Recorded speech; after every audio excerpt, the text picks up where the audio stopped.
My beloved friends, let us begin by settling into a great simplicity, a simplicity so profound that the human mind rushes past it and never sees it at all. For centuries, mankind has lived under a fundamental misunderstanding about spiritual power. The world has believed that spiritual power is something to seek, something to acquire, something to summon from a distant God who may or may not hear our call, may or may not come to our rescue.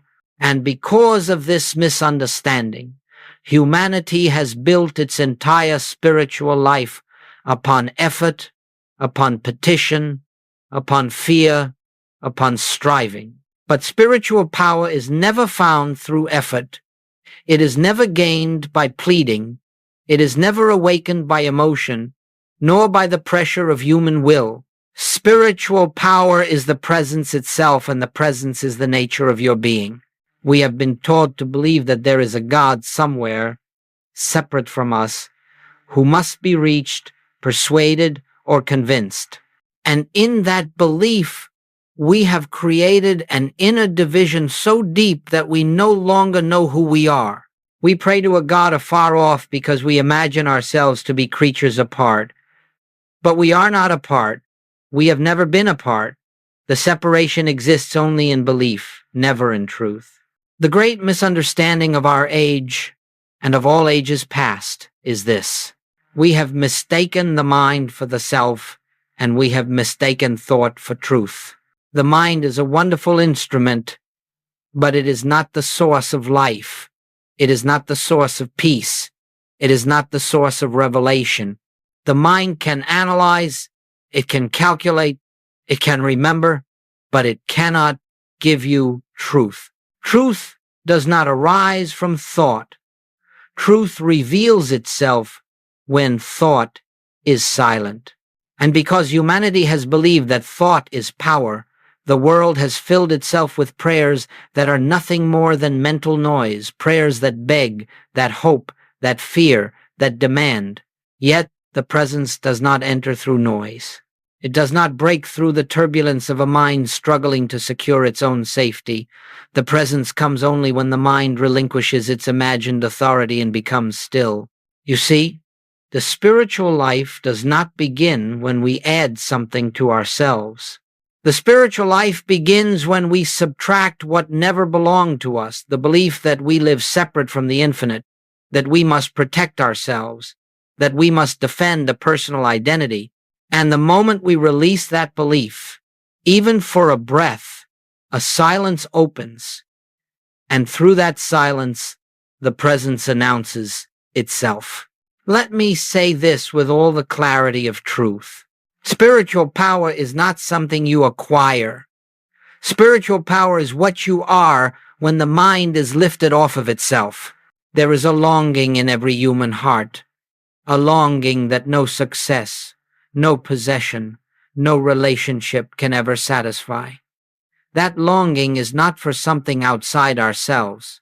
It is the longing to awaken from the dream of separation, the longing to know ourselves as we are known in God. And until that longing is met, the mind will wander endlessly, seeking answers in thought, solutions in effort, peace in circumstances.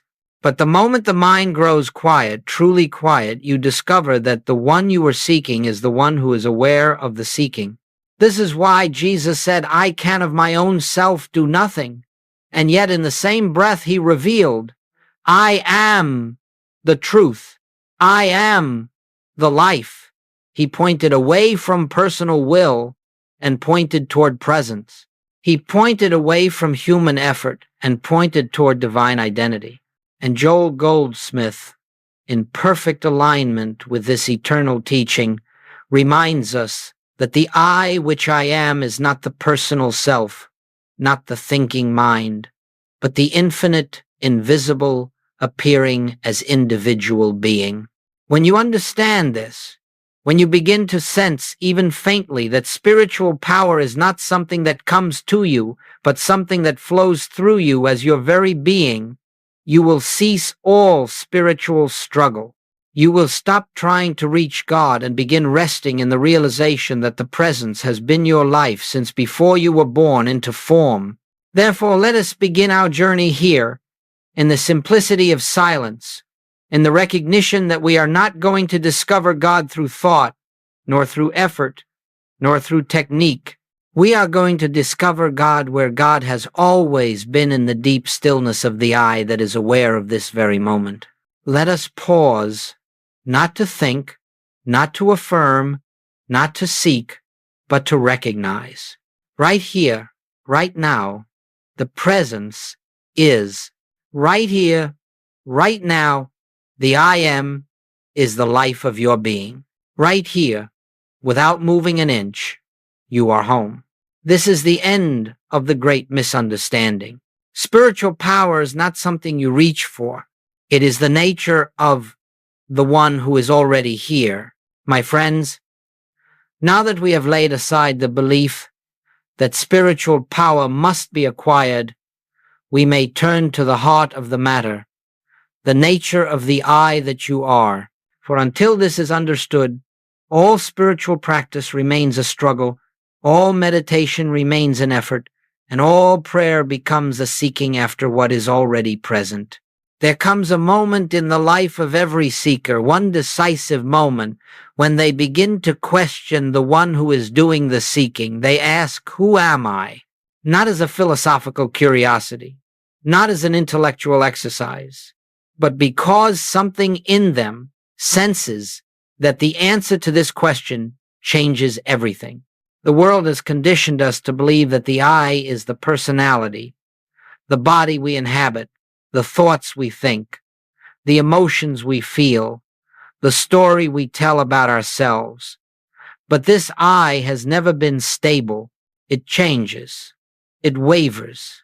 It fears. It desires. It clings. It ages. It suffers. And so long as we believe this unstable sense of self to be the truth of our being, our entire spiritual life becomes an attempt to repair it, protect it, improve it, or glorify it. Yet listen closely. The personal I is never the true I. It is only a mental image, a temporary mask worn by the infinite. When Moses asked for the name of God, the answer was not a doctrine, not a creed, not a theological argument. The answer was two words so simple that the intellect cannot grasp their majesty. I am. This was not the declaration of a distant deity. It was the unveiling of the nature of being itself. I am does not describe a person. I am does not describe a condition. I am does not describe a body or a history. I am is the eternal presence announcing itself as existence. And this, beloved friends, is where the spiritual journey begins.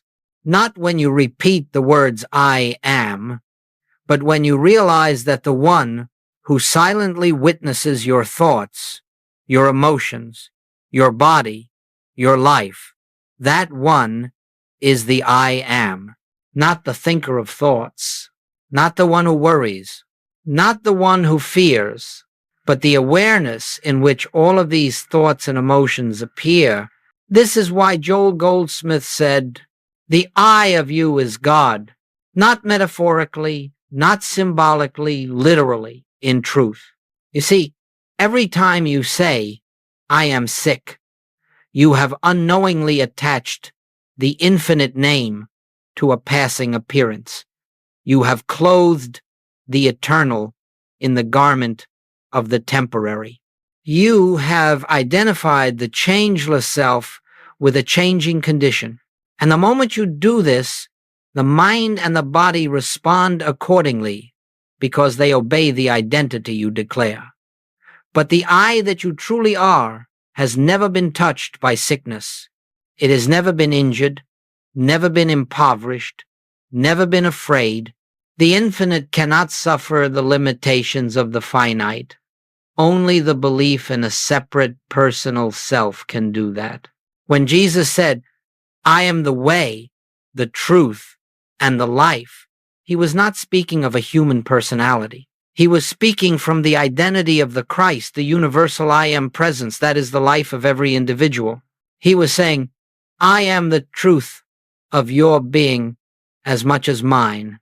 I am the life that animates all creation. I am the light that cannot be overcome. Do you see? When you understand the nature of the I am, you understand why spiritual transformation is not a matter of thinking differently, but of being differently. You understand why no ritual, no practice, no affirmation can give you what you already are. You understand why, the moment you rest in the true I, fear dissolves, lack dissolves, the sense of separation dissolves, because the false identity can no longer sustain itself in the presence of truth.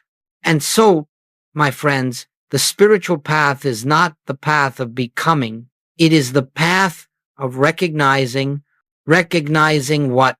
Recognizing that the I, which is aware of this very moment, is not the mind, not the body, not the personality.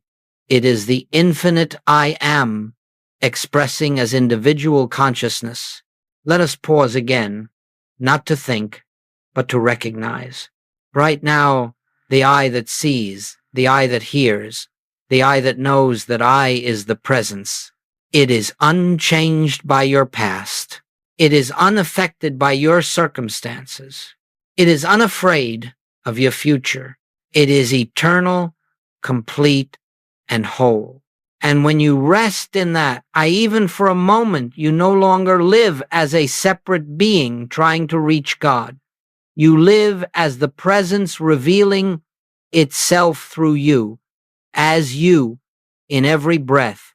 This, beloved friends, is the beginning of Christ consciousness, not a mystical experience reserved for the few, but the recognition of the true identity of everyone. My dear friends, now that we have touched the sacred realization that the true I is the infinite presence and not the personal self, we may look calmly and clearly at the mechanism by which suffering arises.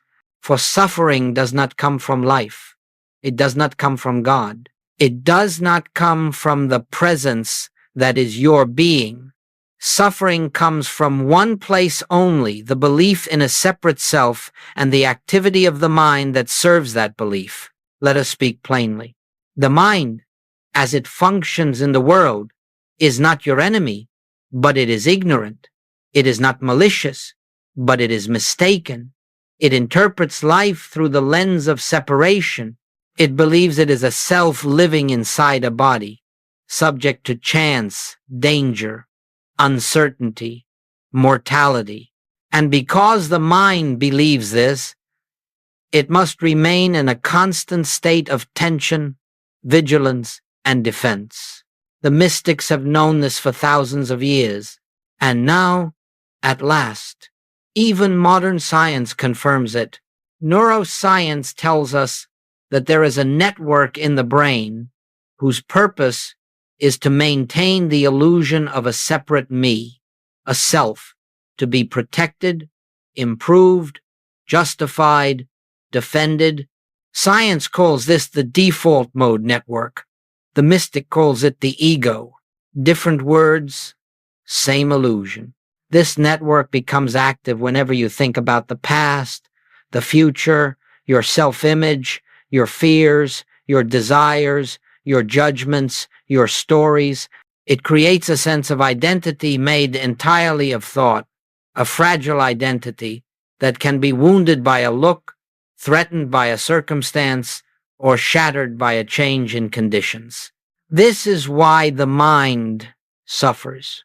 It is trying to preserve something that does not exist. The moment the mind believes, this body is me, it must fear for its survival.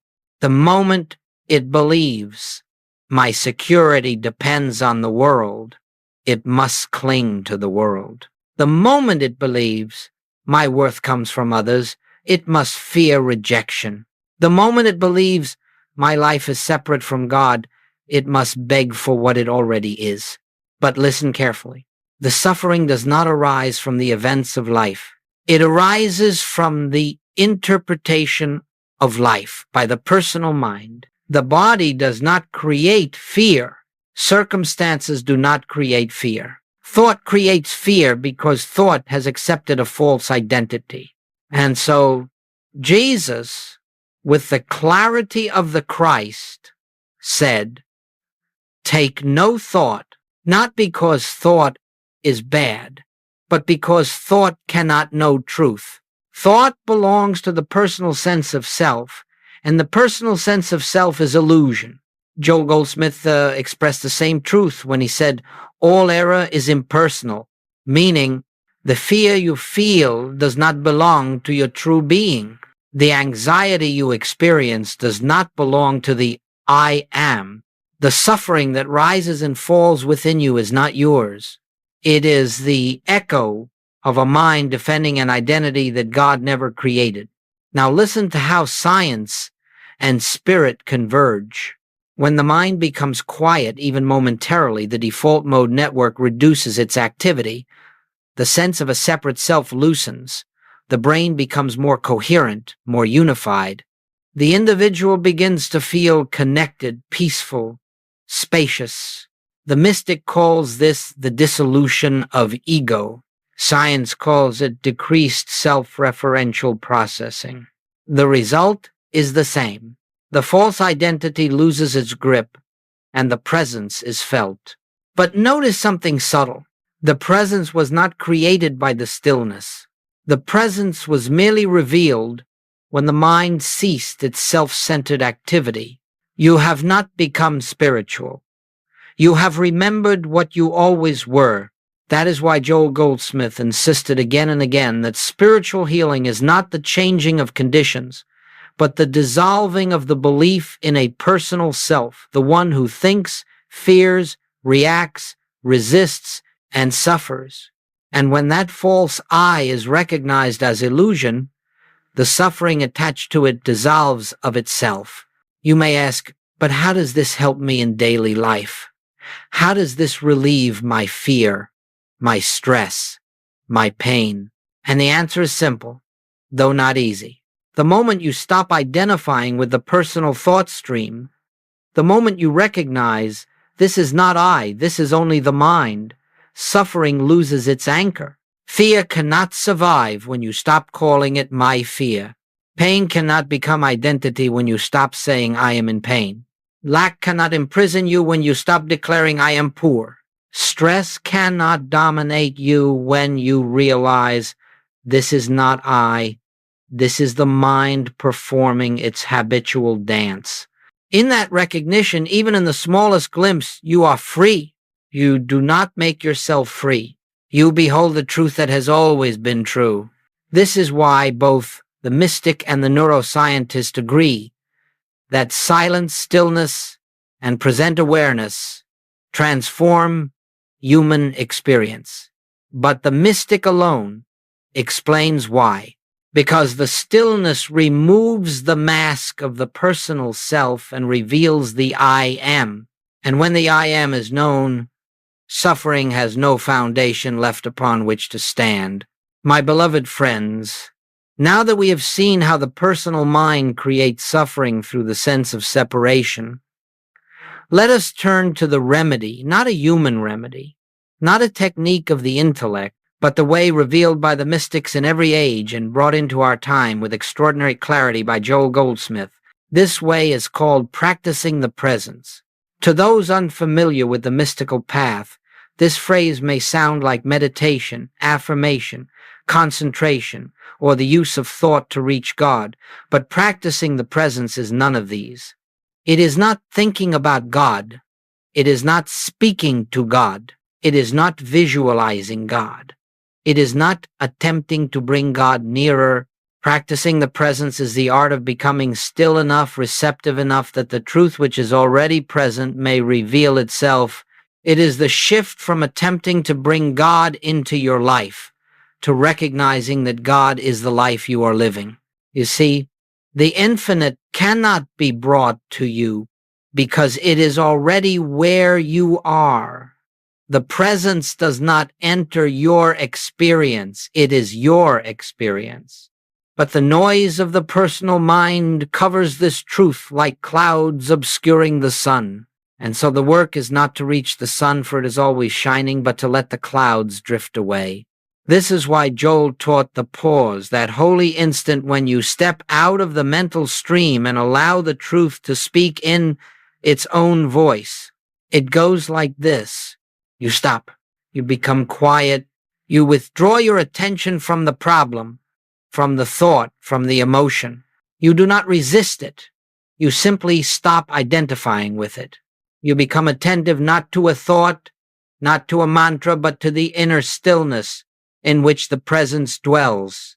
This stopping, this simple pause, begins a transformation in the brain. For in that moment, the mind is no longer feeding the illusion of a separate self.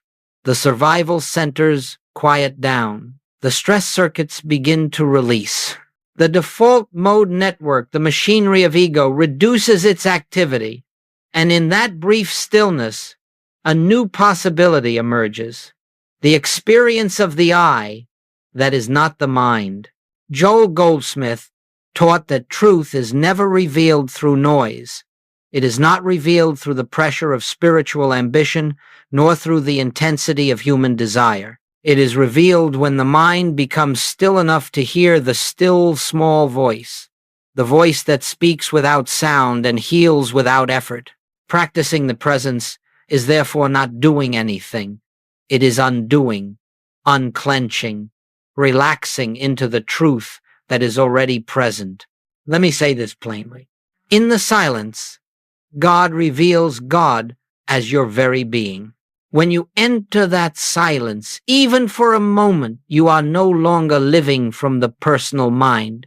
You are living from the presence. And everything the presence touches becomes aligned with harmony. The body responds. The emotions calm. The nervous system shifts from contraction to openness. The brain reorganizes itself around peace rather than fear. But this is not because silence has magical properties. It is because silence removes the interference of the personal self. Practicing the presence does not change God. It does not bring God to you. It does not persuade God to act. Practicing the presence changes you, or rather, it removes the one who never was you and allows the true I to shine forth. In this stillness, you discover that God is not a power to be invoked. God is not a force you must summon. God is not an external source you must reach. God is the I that you are. And the moment you feel even a glimmer of this truth, you realize why Joel Goldsmith insisted that spiritual healing is effortless, not because the body or the world changes, but because the one who identified with fear has dissolved. The presence does the work. The presence reveals the truth. The presence transforms the consciousness. And the brain, that extraordinary instrument, follows the lead of consciousness. It becomes calm because the true I is calm. It becomes coherent because the true I is one. It becomes harmonious because the true I is harmony itself.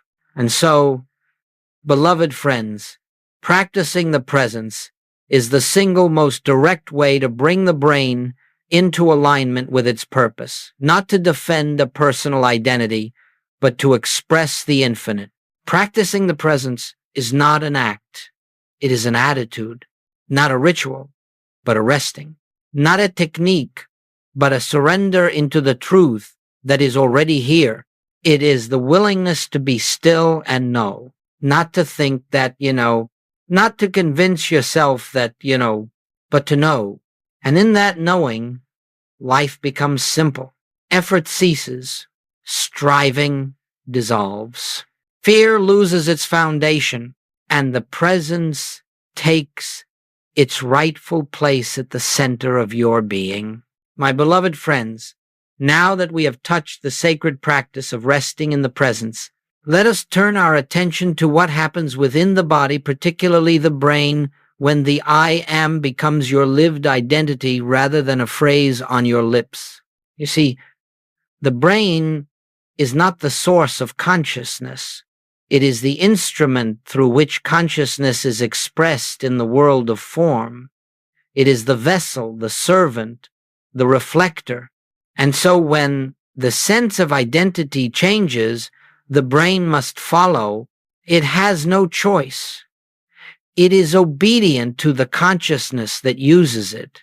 When you live as the personal self, the brain is constantly organizing itself around fear, protection, memory, reaction, and survival. It must do this because the personal self is always threatened by loss, threatened by time, threatened by uncertainty, threatened by the very nature of existence in a changing world. But when you begin to rest in the true I, the I am that is whole, eternal, and untouched, the brain begins to interpret life differently. It reorganizes around peace, not fear, around openness, not vigilance, around unity, not separation. Modern science calls this neural integration, coherence, gamma synchronization, and many other terms. But the mystic sees it more clearly. The brain is quieting because the false identity is no longer running the show. Consider this. When the personal sense of self is dominant, the brain's default mode network, the portion that creates the story of me, is active, noisy, self-referential.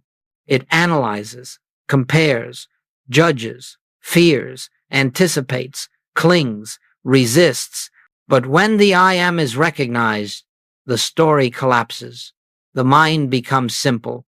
The attention rests. The sense of separation dissolves. And in that dissolution, the brain receives a new instruction from the depths of being. There is no danger here. All is well. This is not positive thinking. This is presence recognizing itself. And the brain responds by calming the survival centers, softening the emotional reactivity, increasing connectivity between regions, once divided, creating a sense of wholeness that is not produced but revealed. Those who study the brain may say that meditation increases alpha waves or that spiritual contemplation produces gamma coherence. But understand this, beloved friends. The brain is not creating the experience of presence. The brain is responding to the recognition of presence. Let us put this in the language of Joel Goldsmith. When you know yourself as the I am, the body and mind conform to that knowing. When you forget who you are, they conform to the belief in separation. This is why some people feel a profound peace arise during meditation, not because meditation has magical properties, but because for a moment, the personal self has been set aside. It is why others experience clarity, intuition, or a sense of oneness, not because a technique has produced it, but because the mind has become quiet enough to let the presence shine through. And what of the heart? What of the emotions? As the brain reorganizes around the I am, emotions that once seemed overwhelming gradually lose their grip. Fear becomes less convincing. Anger dissolves more quickly. Anxiety finds no foundation. Why? Because emotions are the children of belief, and when the belief in separation is dissolved, the children lose their fuel. But the most remarkable change, my friends, is this. A sense of inner lightness arises, a peace that does not depend on what is happening in the world, a stillness that is alive, intelligent, and self-sustaining. This is not the calm of a relaxed body. It is the calm of a realized identity. This is not the peace of a quiet room. It is the peace of a quiet mind. This is not the joy of a pleasant circumstance. It is the joy of the presence, knowing itself. In this state, the state of Christ consciousness, the brain becomes an instrument of clarity rather than confusion, of intuition rather than fear, of compassion rather than self-defense. One begins to see with new eyes. One begins to hear beneath the surface of words. One begins to sense the underlying harmony that is always present, even when the outward appearance is one of chaos. This is why Joel Goldsmith often said that healing does not happen through thought, but through consciousness. When the I am is realized, the brain and thus the body reorganizes around the truth of wholeness, not because we tried to make it so, but because we stopped identifying with the self that believed itself broken. And so I say to you, the moment you cease living as the personal self and begin resting in the I am, the entire machinery of your being shifts from survival to harmony. The brain becomes peaceful. The emotions become spacious. The body becomes receptive. And the life becomes aligned with the rhythm of the infinite. This, beloved friends, is the brain on Christ consciousness, not a mystical fantasy, not a theological abstraction, but the natural consequence of living from your true identity rather than from the illusion of separateness. My beloved friends, now that we have seen how the brain responds to the awareness of I am, let us look directly at the great turning point on the spiritual path, the moment when one moves from effort to effortless being, from striving to allowing, from the weary labor of the personal self to the quiet grace of the presence. For most of us, the spiritual journey begins with effort. We try to change our thoughts. We try to have faith. We try to still the mind. We try to trust God. We try to overcome fear. And though the intention may be sincere, the one who is trying is still the personal self, and the personal self has no capacity to unite with the infinite. And so long as you try to reach God, you are affirming that God is absent. So long as you try to become spiritual, you are affirming that spirituality is not your nature. So long as you try to improve the self, you are affirming that the self is lacking. But listen now, with the ears of the heart, all personal effort is resistance disguised as progress. Effort is the declaration that I, as a separate being, will accomplish something. Yet the moment you declare separation, the moment you affirm the personal self, you lose contact with the source. Joel Goldsmith expressed this truth with irresistible clarity when he said, I can of my own self do nothing. God is the only presence, the only power, the only activity. The spiritual path does not begin with more effort. It begins when the futility of effort is seen. It begins when you stop trying to lift yourself and allow the presence to carry you. This is the great shift, the shift from doership to surrender, from forcing to receptivity, from attempting to produce spiritual results to allowing the infinite to reveal itself. Understand this deeply. Trying belongs to the personal mind. Allowing belongs to the presence. Trying tightens the body. Allowing relaxes it. Trying agitates the mind. Allowing stills it. Trying shuts the door of consciousness. Allowing opens it. When we struggle, we are announcing that we believe in two powers, a condition that threatens us and a God who might or might not intervene.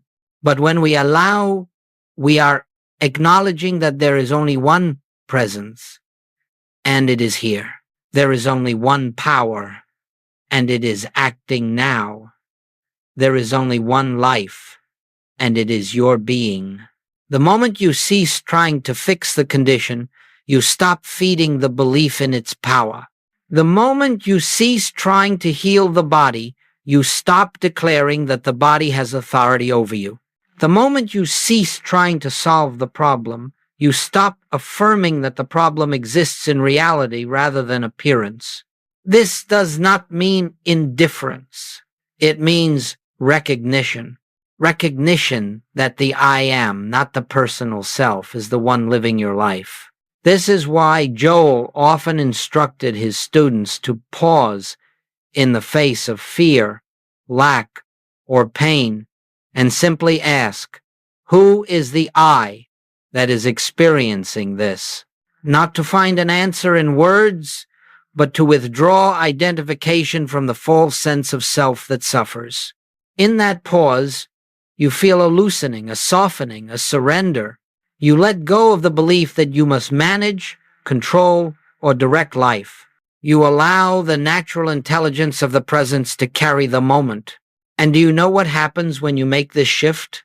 The body relaxes, the breath deepens, the mind quiets, the heart opens, and the brain rewires itself not because you forced it to, but because its master has changed. You are no longer living from the mind. You are living from the presence behind the mind. This is why miracles appear effortless. This is why healing happens without struggle. This is why supply comes without strain.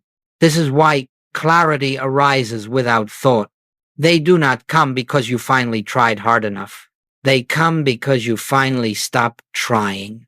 You surrendered the personal identity that could not receive them and allowed the infinite to reveal what has always been true. And so I say to you now, let the presence live you. Let the I am act through you. Let grace be the only activity of your being. When you do this, not as a technique, but as a recognition, the personal self loses its authority, and the infinite self begins to shine through every aspect of your existence. No effort, no strain, no struggle. Only the quiet knowing, I need do nothing, for the presence is doing all things through me. This is the end of personal struggle. This is the beginning of spiritual life. This is the shift from trying to allowing the essence of living as the Christ rather than as the separate self. My dear friends, now that we have touched the sacred truth that the spiritual path is not a matter of effort but of allowing, it becomes necessary to speak plainly about how this realization is lived, not merely in quiet meditation, not merely in moments of inspiration, but in the ordinary movements of the day. For the true measure of spiritual attainment is not the experience you have in silence, but the consciousness that governs you when you are cooking, cleaning, paying bills, working, speaking, relating, creating. Christ consciousness is not an escape from life. It is the light that lives your life. So let us speak of how the I am becomes practical. First, remember always that spiritual living begins with recognition that the presence is here before thought, beneath emotion, behind every appearance. Recognition that you are not the one thinking, fearing, planning, reacting. Recognition that the I am is the only identity at work. And so, when you rise in the morning, do not rush immediately into the world of the senses. Do not fling yourself into the noise of the day. Sit, even for a moment, and acknowledge, I am is the life of this day. I am is the intelligence that will guide it. I am is the presence that will unfold it. Not as affirmation, but as recognition. Not as a hope for divine help, but as the acknowledgement that the divine is already the substance of your being. Then go about your morning, but do not go as a personal self attempting to live a spiritual life. Go as one who is witnessing the presence live you. Allow the actions to arise from quietness. Notice how the breath slows, how the mind softens, how the senses open to the world without tension. This is living from the I am. Now let us speak of work for many. Imagine that spiritual consciousness belongs only to monasteries, meditation halls, or sacred gatherings. But the truth is that the presence is revealed most clearly when you are engaged in the activities of your world. When you sit at your desk, when you handle responsibilities, when you meet deadlines, when you speak with colleagues, Pause inwardly, not outwardly. Feel the subtle shift from "I must accomplish this" to "the presence is accomplishing this through me."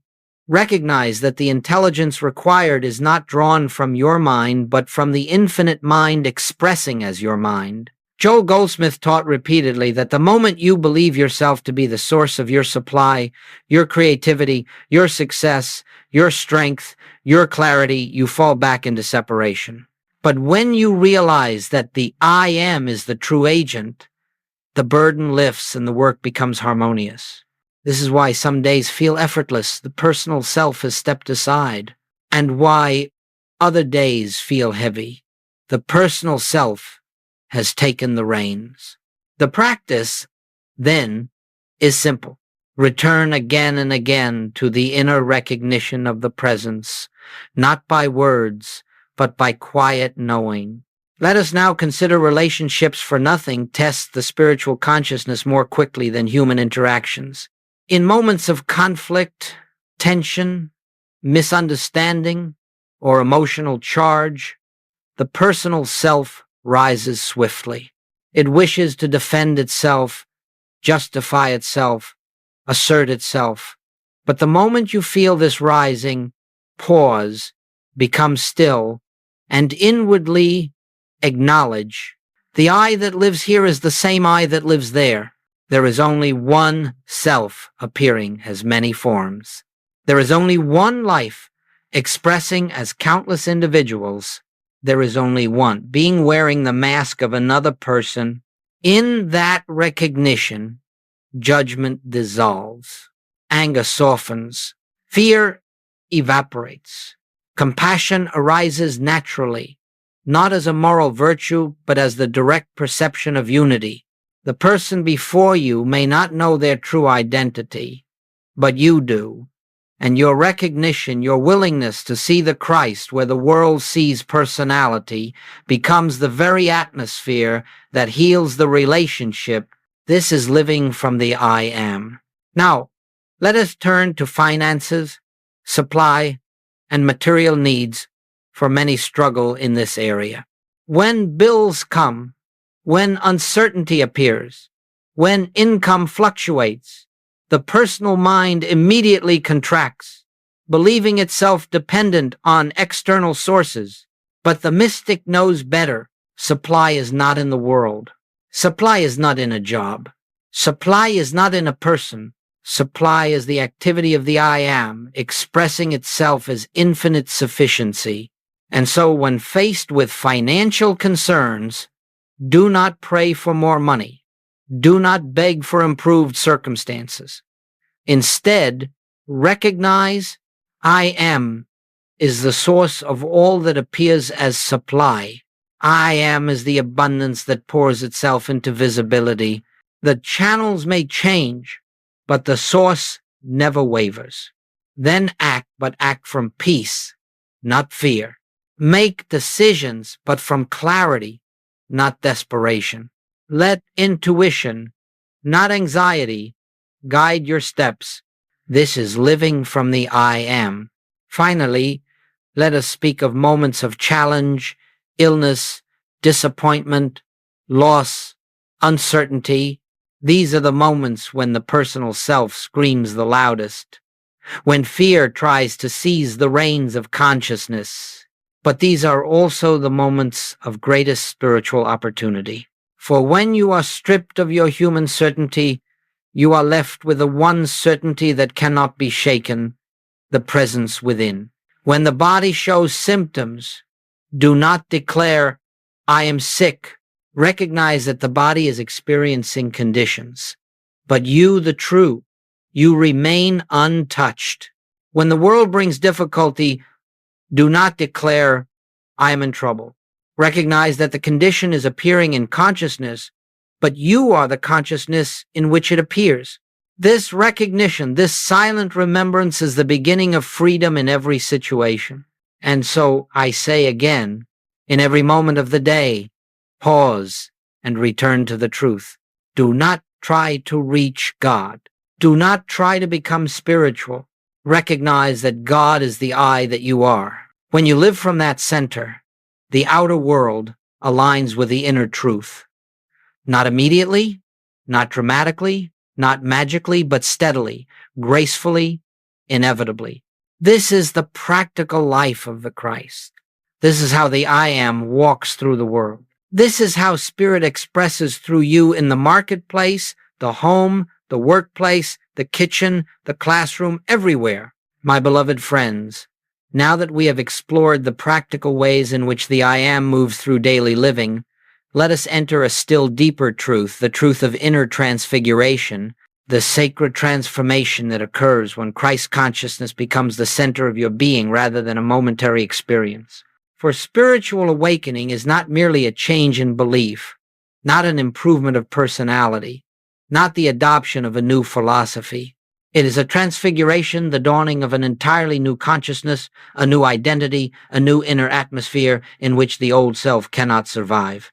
The world has long spoken of enlightenment as a sudden flash, a dramatic event, a mystical light. But the true transformation, the transformation Joel Goldsmith pointed toward, is quieter, deeper, more enduring. It is not a moment of illumination. It is the gradual dissolving of the personal identity and the revealing of the I Am as your very self. Let us look gently at how this transfiguration unfolds. At first, you experience moments of peace, brief glimpses when the mind grows quiet and the presence shines through. These moments feel spacious, luminous, soft. The world seems gentler. Circumstances seem less threatening. The heart opens naturally. But soon, the personal mind returns with its familiar chatter. What about tomorrow? What if things go wrong? What will others think? What will become of me? This oscillation is natural. The personal identity does not vanish all at once. It fades, like the moon at sunrise, gradually losing its light as a greater radiance fills the sky. This fading is the beginning of transfiguration. Then comes the second stage, when the presence becomes an undercurrent. Even when the mind is active, even when emotions stir, even when conditions challenge you, something deeper remains unmoved. It is as though an inner stillness accompanies you everywhere, not because you are trying to maintain it, but because it is becoming your natural state. You begin to feel as though life is happening through you rather than by you. Decisions arise from intuitive clarity rather than mental effort. Peace becomes less dependent on circumstances. You still feel emotions, but they pass through you without defining you. At this stage, the brain itself begins to reorganize. The patterns of fear weaken. The habits of reactivity diminish. The centers associated with compassion and intuition grow stronger. Science observes these changes with awe, but the mystic knows they are merely the outer reflection of a deeper shift. The old identity is dissolving. Then comes the third stage, when the presence becomes the governing principle of life. The personal self is no longer the center of your attention. You do not awaken each day asking, "What must I do?" Instead, you awaken with the quiet awareness. The presence is living this day. In this stage, the sense of separation fades. You feel connected to all beings without sentimentality, without effort, simply because unity is now your lived reality. You no longer seek security, for you see that nothing real can ever be threatened. You no longer cling to the past, for you know the I Am has no past. You no longer fear the future, for the I Am has no future. You live in the eternal now, not as a concept, but as a lived experience. This is the beginning of transfiguration. But there is a fourth stage, and here the sacred mystery deepens. In this stage, the presence begins to reveal itself not merely as peace, but as power. Not the power of force, not the power to control the world, but the power that Jesus demonstrated, the power of spiritual authority. This authority does not shout, It does not demand. It does not seek to bend circumstances to its will. It simply reveals the unreality of appearances. When Jesus looked upon sickness, he did not see a body in need of repair. He saw the perfection of God's presence where the world saw disease. And because his consciousness was the truth, the appearance yielded. This is the meaning of transfiguration. Your consciousness becomes the truth that dissolves illusion. You do not fix the world, you see through it. You do not heal people, you recognize their wholeness. You do not overcome problems, you discover that they never belong to the I that you are. And as this consciousness becomes stable, the body responds. The nervous system shifts permanently toward peace. The immune system strengthens. The brain's networks reorganize around harmony and coherence. Even the face changes, it softens, brightens, radiates a quiet joy. This is not imagination. It is the natural consequence of living from the truth of your being. Then comes the final stage of transfiguration, the stage Joel Goldsmith spoke of as living in the rhythm of the infinite. In this stage, you no longer feel like a person seeking God. You feel like spirit expressing as person. You are not an individual trying to be spiritual. You are the infinite expressing as individuality.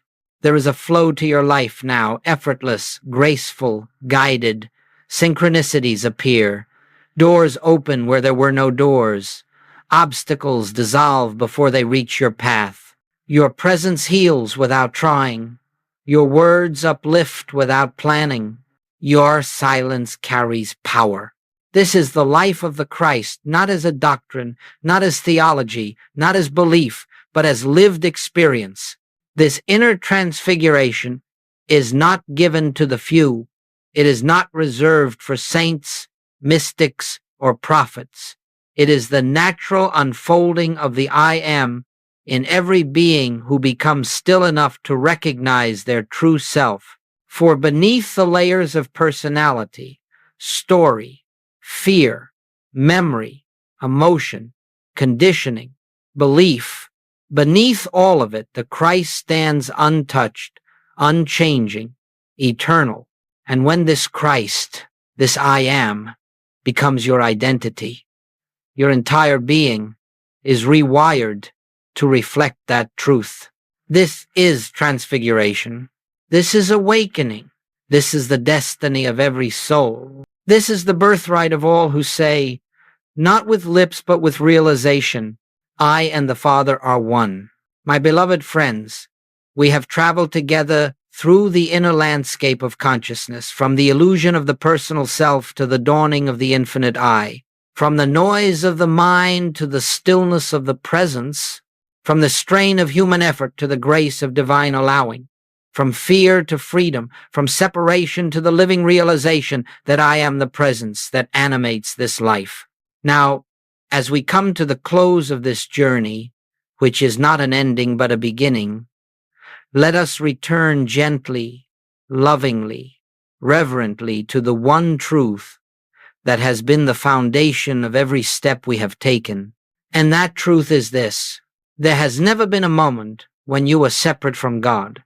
There has never been a moment when the I am was not your identity. There has never been a moment when the Christ was absent from your being. The entire journey, all the seeking, the struggling, the questioning, the yearning was the dream of a self that never existed. The spiritual path is not the movement from ignorance to knowledge.